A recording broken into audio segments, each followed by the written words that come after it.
এক একদিন এক রকমভাবে রান্না করি। আজকে কাঁচা কাঁচা মাটন কষিয়ে নিচ্ছি আগে, তারপরে রান্না করি। রান্নাটা নিজের কাছে, রান্নাটা একটা শিল্প, একটা কলা। অনেকে রান্না এমনি রান্নার মতন রান্না করে, অনেকে রান্নাটাকে ভালোবেসে রান্না করে। আমি সেকেন্ডেরটা, ভালোবেসে রান্না করি আর খেতেও ভালোবাসি। মশলাটা কষাচ্ছি। আজকে মাটনটা মাখিয়ে রান্না করছি না, অন্যদিন মাটনটা মাখিয়ে নিই। আজকে ভালো করে মশলাটা কষিয়ে নিই, তারপর মাটনটা দেবো।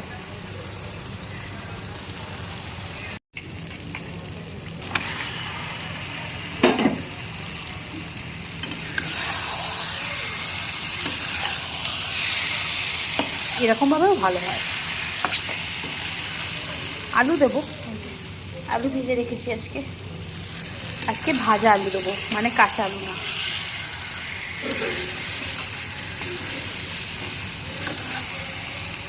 মা ধুয়ে দিয়েছে মাংসটা ভালো করে।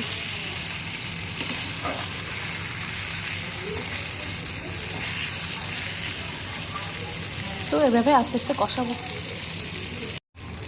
হয়ে গেছে কষানোটা, দেখো লেগে লেগে যাচ্ছে আর তেলও ছেড়ে দিয়েছে। হয়ে গেছে, এবার আলুগুলো দিয়ে দিই। একদম ঝটপট ঝটপট করে মাটনটা রান্না করছি আজকে। মাটনটা তো রাতেই রান্না হয় না।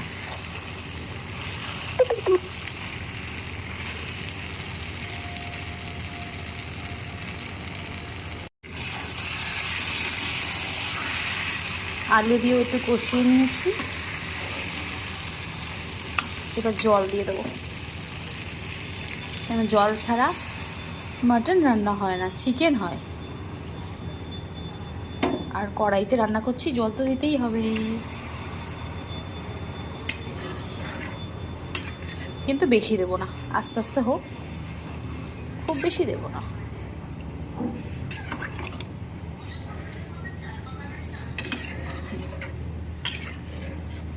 ভালো করে মিশিয়ে দিয়েছি,